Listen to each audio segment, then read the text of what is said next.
As always, it is our pleasure to have you join us here on Sweet Home SEC. Clint Schweitzer, Noah Groniger, coming at you as always. So grab a chair, grab your glass of sweet tea, don't put anything else in it, and sit here and enjoy this college football roundup with us, because your money stays and plays with us right here on Sweet Home SEC, man. Brought to you by our sponsor, Stadium Crashers, 4,000 miles, 9 days, 14 of your favorite stadiums. SEC stadiums, all of them documented right here in a documentary, stadiumcrashers.com, if you want to check that out. Guys, our website, greatamericansportsnetwork.com, has all of our interviews, all of our shows, all of our articles. Go check it out. Always tweet us at GASN Sports. You got questions, comments, concerns, hit us up at GASN Sports, and we have quite a show today because we're going to be talking about the plight, the futility of the Missouri Tigers with none other than a Missouri legend and Martin Rucker. Also going to talk about him running for state representative here in the Northland where we are in Kansas City. That's pretty awesome. When are we going to stop talking about the plight of the Missouri Tigers?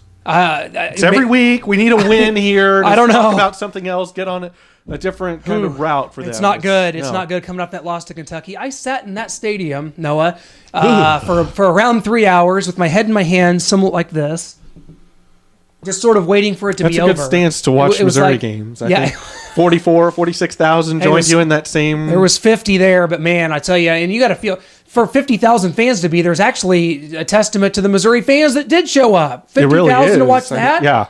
Good I guess night. they were hoping for a win. Kentucky, maybe we can finally do it, but no. So Missouri goes on the road to South Carolina, and it looks every bit like this Missouri team's going to finish 2-10, which hasn't happened since 1989, since Missouri's finished with only 2 wins. This is unbelievable right now, and we're going to talk about that with Martin Rucker and some better things with him as he's running for state representative, and he's one of our guys. He's been on our show several times, one of the great Tigers.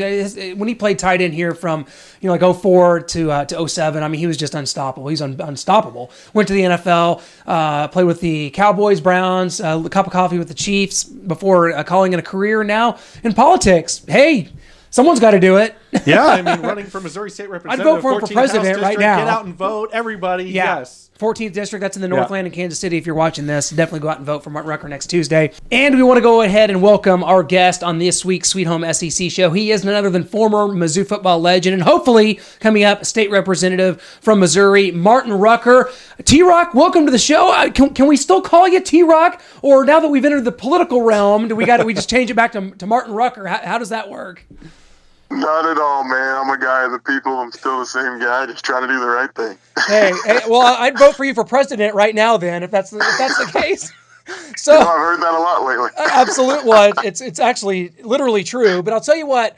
I want to. Where did this journey really begin for you? Because until recently, I just kind of learned recently that your dad was in politics. I didn't even know that. So is that kind of where it came into play for you? Because I've always thought you of someone that was just so good dealing with people. I've seen you at spring games and after Mizzou football games, just the way you deal with people. It's kind of a special personality trait. You just seem like one of those guys that's able to just interact with everybody. You're just one of the good guys in all time in Missouri football. But how did this journey start for you as far as getting into politics? Well, thanks a lot, man. I kind of got bit by the bug back when my dad was in office, but really politics has just taken, a crazy turn, and you're seeing all these scandals and corruption and things that you see now. But in the beginning, this was all about public service. This was all about giving a voice to all the people who didn't have one before. And so really, from an early age, my parents had my brothers and sisters and I doing community involvement work through our church and different organizations while we were growing up. And then going on to play football at Mizzou and in the NFL, it kind of amplifies because we do a lot of work with kids and charity and community involvement stuff then. So it's really just been, who I am. I really love to interact with people. I really like to help people. And, I like to lead. I like to lead from the front. And so when I can be a representative of people who, feel left out or people who aren't heard very often, I really like to do that. I really like to do that for people who, don't necessarily like being the center of attention or don't necessarily like giving speeches or talking in front of people. Just because, your personality isn't as outgoing doesn't mean that your voice shouldn't be heard. And so, that's really where it came from, is just helping people. Well, and of course, the big day is next Tuesday, Election Day in America. Of course, everyone's talking about that. leading up to this, what's kind of the average day like for you? Like, what are some of your responsibilities and things you have to do sort of leading up to this election? I assume that you're just swamped and an amazing amount of appearances and kissing of babies. I mean, what all goes into this? um, I work a full-time job, and so I still go to work in the morning. I get up every morning at 6 o'clock. I go to work, and oftentimes I'll have a luncheon to go to, or a luncheon and a meeting, things like that throughout the day, and then I'll go back to work. I work till 5:30, and then come home. And here recently I've been getting off at 3, but I work all day, come home, eat something, change clothes, and then I'll go out and I'll just walk the streets, knocking the doors, and introducing myself to the voters and asking them, what are the issues that are important to them, trying to figure out where people are feeling left out, where the gaps are, and how I could help as a state representative, and just letting them know that I'm there for them, and I'd really appreciate their vote. I also volunteer here at MOXA, which is the Metropolitan Organization to Counter Sexual Assault, and so for them, I'm a hospital advocate, and what that means is when there's been a rape or a sexual assault, a victim that goes into the ER, they report that, and so I go to the hospital, and so that may be, I'm usually on call from 5:30 p.m. to 8 o'clock the next morning, and so sometimes I will have done all of that I just mentioned, and then I'll come home, get done door knocking at dark, spend some time with my wife, go to bed, and then sometimes I'll get a call at 1 o'clock in the morning. I'll get out of bed, go to the hospital, sit with the victim, and help them through the processes that they go through. Get out of the hospital at about 3 or 4 o'clock in the morning, come home, take a shower, go to work at 6:30, and start the whole thing all over again. So It's incredibly busy, but if you really like it and if you really want to help people, it's what it's all about. Well, that's unbelievable, and I've always just been such a fan of yours. And I mean, when you show up to these houses, you certainly should be asking them if they remember the fake field goal against Nebraska in 07. Things like that would be another good talking point for a lot of these people. Of course, they all remember that anyway, but let people know, because I mean, for people that are just not sure at all what this is, who can vote for what. This is for the 14th House District, correct? So that's only St. Joe residents. That's how I'm reading this, correct? No, it's actually North Kansas City. It's Riverside. It's a little bit of Parkville, and then the rest of it is Kansas City, Missouri, mixed in with Northmore and Lake Wacomas. So my wife and I, we live in Riverside, and we've been here for over a year now. And our district basically goes from Riverside north to just north of 152, right along I-29. So I'm a Northlander. Absolutely. I didn't realize that. You're too bad. I'm in Gladstone, so I'm still. They won't let me do it, man. I might have to. I'm not into fudging political documents, but anything I can do to help, man. Because I tell you what, but I mean, man, you've just been such an integral part of the University of Missouri program. I wish we were talking about better circumstances as far as the Missouri Tiger goes. And I know with as busy as you've been, you probably have missed a lot of this horrible season. But my gosh, as an alumni, a proud alumni, one of the proudest alumni, one of the best Tigers of all time, in my opinion. What do you think of when you see this current state of this program? It just can't feel good right now. No, it doesn't, and it's just too bad because, on one hand, I was there when we were close to this bad when I first got there. I guess we did end up going to a bowl game there in 2003, my freshman year, but then the next year we didn't go to a bowl game. We kind of fell back into that same old Mizzou mantra. So I've been there when the times weren't as great, and then that's why I feel so bad for these guys. But at the same time, you've got to find it within yourself, and that's what I'm curious to see. Is it's Coach Odom's first year, and so you got to give him some time to get his feet underneath him, and it's not an excuse. You don't just say, oh, he's first year coach and let him get away with this. But at the same time, he holds himself accountable, and you got to give him a couple of years. And there was a lot of things that went on that campus last year that have influenced this football team in that campus. And so it's just going to take a little bit of time. I'm very, very saddened to see how the season's gone this year, but what it's going to do is make the successes that they have the next year and the next year and the next year seem that much sweeter. Well, I'll tell you, you talk about things going on last year. We had you on our show twice last year, and each time, literally seconds after hanging up with you, something astronomical happened. So we're praying that doesn't happen this year. We last year, moments after talking to you, we had Matty Mock suspended, and then I think a few hours after talking later in the season, Gary Pinkel retired, your coach. Things just been kind of crazy since then. But yeah. So hopefully, after the conclusion of this, we have no more bombshells, T-Rock, because I don't think we can handle any more right now. we'll reverse that trend, and now there'll be good ones that happen. Hopefully. New year. Well, how do they get back? How do they right this ship? I mean, coming into this season, the defense was supposed to be a strong point. They're an absolute sieve, especially the run defense. They seem undisciplined, lots of penalties, and just missed tackles, just not really down on the fundamentals. So how does Barry Odom kind of turn this thing around? He's got to keep preaching what he's been preaching from day one. And the big thing is you got to find leaders on that team. The coach can stand up there and he can bark all day. He can show you clips of guys doing it right. He can show you clips of guys doing it wrong. He can yell at you. He can run you in the ground. But at the end of the day, the players own that team. And there's going to have to be some players that step up on that team and say, listen, this stuff isn't cutting it. This is the way we're going to do it from now on. And everybody's got to buy in. I mean, it sounds very simple. And this isn't rocket science, and it is very simple. You've got to get guys to buy in that are good players that can bring guys along with them. That's what we had on our teams was really good leadership, a really good core, and we got guys to buy in, and that's what success is. It's good leaders getting good players to follow them. Well, Mark Godich wrote in his book about the Mizzou Kansas 07 game that really chronicled the 07 Tigers. It's documented in his book about the leadership from yourself, Lorenzo Williams, from others. What does that? You talk about leadership, and for you, when you were at Mizzou, and I think that kind of the quote from the book was something to the effect of, "We don't want to be same old Mizzou. This can be at a better level. This can what active role? What do you guys physically do to start righting the ship? Because you guys, obviously it paid dividends on the football field, but what were some things that you and Lorenzo Williams, some of the other guys would physically do, to try to get things going in the right direction? So much of it is your mind, the state of mind that you're in, and it's how you prepare. It's, do you prepare to win, or do you prepare to play, or do you prepare to lose? We prepared to win. One of the things that, not specific really of myself and Lorenzo, but one of the things that we did as a team was we took the ball first whenever we won the toss. And that was setting the tone. We were going to go out, we were going to score, and you guys were going to have to catch up with us. We weren't going to take our foot off the gas. And preparing like that, you prepare like that in practice, but it's just that mind state that you walk around with all the time. Whenever you're lifting weights, whenever you're in class, wherever you are, it's, am I doing this to beat Toledo? Am I doing this to beat Oklahoma? Am I doing this to beat Kansas? It's not, I got to wake up and go lift weights. It's, I'm going to lift weights to beat OU.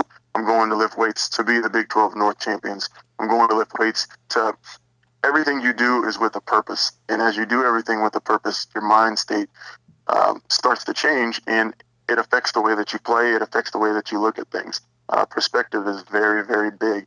And if you look at it like we should win versus we shouldn't lose, totally different mindsets, totally different results. And it's funny just hearing you say those things. It can apply to what you're doing as well here in the political realm. And we just can't wish you the best of luck with that coming up. That's of course Tuesday. Everyone's going to be out voting, so please vote for Martin Rucker for state representative of the 14th House District. Okay, here's my last question is, and no pressure here, but when you win this election, because it's going to happen, we're just all in your corner here, man. I've never been to an election party in my life. Could Noah and I get invited to the big Martin Rucker election party should this go down, man? What would it take? Absolutely. Just come on down. We will be at BC Bistro off of Northwest Prairie View Road. It's just south of Berry Road here in the 14th District, and we'll be there. It starts at 7:30, and we'll be there through the election results, and then a little bit after, I'll address everybody who's there after we've been there for a little while throughout the night, and we'll get the results, and then we will celebrate. Dude, that's it. I'm in. That sounds awesome. Definitely going to be down there. T-Rock, thank you so much. Could not be more in your corner. The best of luck, because this is just, it's so important. The things you talked about, I mean, the truth of it is, I don't know a lot about politics myself. Noah doesn't either. I'm just speaking for him right here. Definitely not. But you hear these things, you see what's going on in this presidential, charade out here. Yeah. And just to hear, a down-to-earth person like yourself that has recognizability as an athlete, but also as just as a tremendous person and an ambassador for the University of Missouri, and now hopefully for the state of Missouri. That's all we can ask for, T-Rock, man. Best of luck. We'll be down there next Tuesday cheering you on to another victory, man. And if you got, I know we don't have any other trophies, any battle drums or anything like that for you to carry around, but we got to find something because that was always your thing. Maybe I'll make my own trophy and bring it up there and carry it around. Hey, the Border War drum's still in Columbia. I think they might let us borrow it at least for one night because it's not going anywhere for the time being, man. Hey, congratulations on this whole process and just best of luck, man. And we'll talk after you get the big win, man. Awesome. Thanks a lot for having me on, guys. It's always a pleasure. You guys are awesome, and have a good weekend. Hey, thanks a lot, T-Rock. Good luck. Take care. Thanks, guys. Huge thanks to Martin Rucker for joining us. Cannot wish him the best of luck. We got to be there at the election party, when he wins. He's got to win this. He's going to get the mic afterwards. Thank a few people. I think we're going to be on the top of that list. Having him on the interview, I think it's a good luck, Sean. Hope so. But moving on from Missouri, there are teams out there playing with implications that are still playing major college football. Wow. And Noah, I know this is going to blow your mind, but I got 3 teams right here that I think could still be in the college football playoff with 2 losses. Follow me here. My number 1 team, Auburn. Okay. The Tigers have only 2 losses. One is to Texas A&M, who's currently in the playoff inexplicably. We'll get to that later. Yes, we will. Also to Clemson, another team. They're second ranked right now in the college football playoff rankings. That's 2 losses in Auburn. If they win out, that's going to include a win over Alabama and an SEC championship. I think that could get them in. That could. Unfortunately, they have to beat a team that might be even better than the New England Patriots this year, the Alabama Crimson Tide. No kidding. So that's a little rough for Auburn, a little rough sled. If you don't like that, how about Wisconsin? 2 losses, by very narrow margins, one to Wisconsin or one to Michigan, one to Ohio State. And if they, coming off their big win over previously unbeaten Nebraska, if they can get to that Big Ten championship game and not avenge that loss to either Ohio State or Michigan, I think that could get the Badgers into the playoff. I could see that one happening. That one's a little more plausible. Wisconsin's a good football team, a great defense. They might be able to stay with Michigan in one game, get the ball to bounce their way, and they could get it. If you didn't like those 2, you're going to love this one. Because what about the Oklahoma Sooners with 2 losses? One of which to Houston. Okay, follow me that. I know they've lost a game since then. How about hello? Also, yes, they lost that game at home to Ohio State, but the Sooners we're still are the talking about best team in the Oklahoma. Big 12. They're their only chance because West Virginia and Baylor both beaten. It could be a 2-loss Sooners team that gets there. Oklahoma, if they win out. The Big 12 is dead. They lost All right, Baylor. I They agree. lost West Virginia. That And one's a Oklahoma, pipe 2-loss team. Everyone's going to have to lose multiple games. It's going to have to be a dumpster fire for the rest of college football for Oklahoma to slide into the top 4. What do you think about Texas A&M being in the college football playoff after the first rankings were released? What's the committee thinking? Just what? Just Washington is undefeated. What have they done to not prove to you that they deserve to be in the Final Four at this current point? I mean, if they lose later on, okay. But I know Washington might have some trouble getting into the Final Four now because they don't have very many impressive games left. I mean, if Texas A&M is winning out, they're beating impressive teams. I mean, you're looking at things that could keep Washington out, and they're an undefeated football team. They should deserve to be in there right now. They should be in there. But if Washington goes on and wins the Pac-12 title, albeit the teams they're going to have to go through to get there, teams like Washington State in their own division, and then Colorado, someone like that. Yeah. In the championship game, they may not have, but it is going to be an extra game that A&M's not going to get unless Alabama somehow loses twice. Not happening. No. I don't see Alabama as long for this. I don't see why I don't get the rationale here. I get that they have 1 loss and it's to Alabama, the best team. But, I've got Louisville, whose 1 loss is to the second best team, and Clemson, and they're on the outside. So I don't have anybody 1 loss in. How could you have that when you have an undefeated I know team? if you have a 1-loss team getting into the Final Four, which you shouldn't right now, but they do. You got to go with Lamar Jackson, Louisville. Right. They're playing great football. Yes, they had a close game. Everyone's had some close ones here and there, but Louisville and Lamar Jackson, the front runner for the Heisman Trophy, you got to put him in if you're going to put a 1-loss team. Should Clemson be second? I mean, really, it was semantics here, but clearly Michigan should be second. I mean, how many times is Clemson going to play with fire before they finally get burned here? Yeah, exactly. I definitely have Michigan number 2, Clemson 3, Washington 4, and then Louisville 5, Texas A&M 6. They're right there. If anyone falters or Washington's not playing impressive people, if they went out, maybe they can jump Washington later on. Not right now. That was my problem. Hey, our SEC game of the week this week is LSU and Alabama. Snore. I'll tell you what, we are going to be talking about that upcoming with our guest, Kevin Falk, former LSU Tiger, former 3-time Super Bowl champion of the New England Patriots. And I think he's going to have a little different opinion than us on this game. But Alabama, unbeatable. Yes. Quote unquote, because no one really actually is. They got to take on the LSU Tigers, and LSU's going to be ready to play this. Ed Orgeron's had that team ready to play since he's taken over. He really has. Their offense has been better. He said Leonard Fournette's ready to go. He could get back in this Heisman race. So if he is, he's going to have a big game against Alabama. Orgeron, all of LSU, they're expecting that. I'm not. Alabama's front seven is far too tough, far too physical, even for the great Leonard Fournette. He's going to get shut down. LSU won't be able to do anything in the passing game. It's just too physical for every other team in college football. Alabama, roll Tide, roll. I think this might be a little closer than Vegas and people think. I think the Tigers might be able to keep this. I think they might be able to take this to the wire. To be honest, I just love what Ed Orgeron's done. I don't think he's going to get the job at LSU, but who is? I mean, I think Tom Herman's going to Texas. Who's LSU going to target? Ed Orgeron. He's a recruiter. He's been around the game. I'm leaning to think that maybe they should hire him. Yeah, if you can't get a big name to come to you like a Jimbo Fisher, if he's not going to leave Florida State, then Orgeron's definitely not a bad second kind of person if you can't get one of the top big names in college football to leave their great program that they're at and come to you just because you're LSU. Well, moving on here in the SEC, a game that's really tricky to me, and I really am going to be interested to see this on Saturday. Florida's got to go to Arkansas. Arkansas is a very up and down team. I don't really know much about them. I like what Austin Allen brings them in the passing game.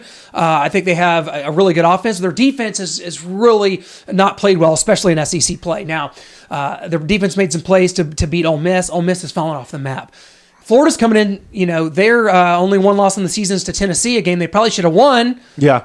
Where's Florida figure out in this whole thing? Because they still lead the SEC East, but they still got to go to LSU. They've got tough games coming up. They do. I like him in this game against Arkansas. Austin Allen is a mentally, physically tough quarterback, but it's just not enough. That second-ranked defense for Florida is just going to be too swarming, shut them down offensively. They won't be able to get anything going.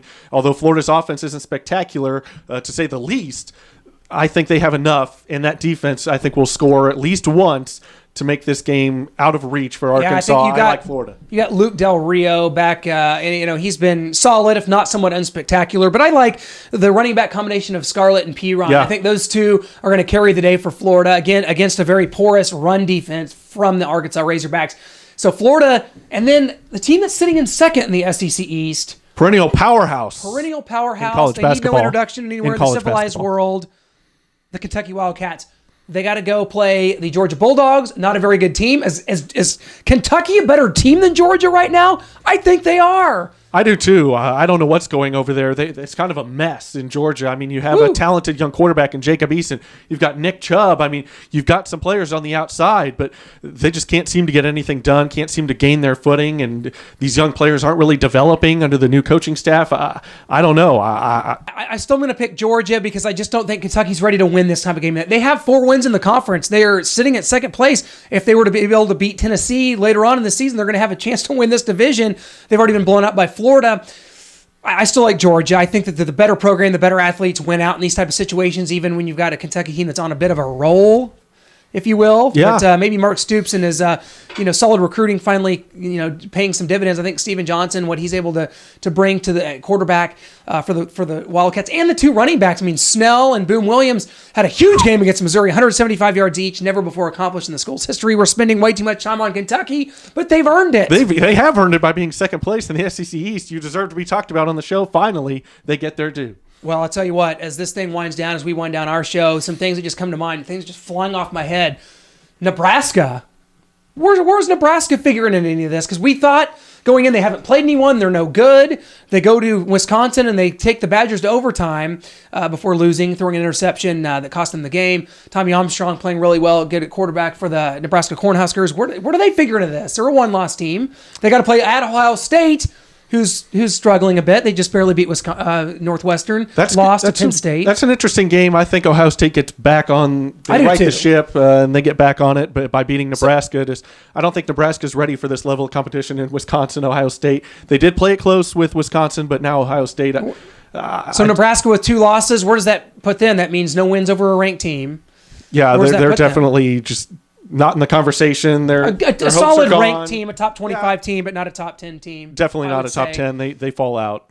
Okay, absolutely. We'll tell you what, guys, we're going to keep an eye on all this action. Thanks to our guest, Martin Rucker. Huge show, huge guest for joining us. We can't thank you enough. That's what our show, our lifeblood is, man, having these guys come on and share their experiences, talk about their time, talk about their knowledge of the game, because it far supersedes ours, I'll just be honest.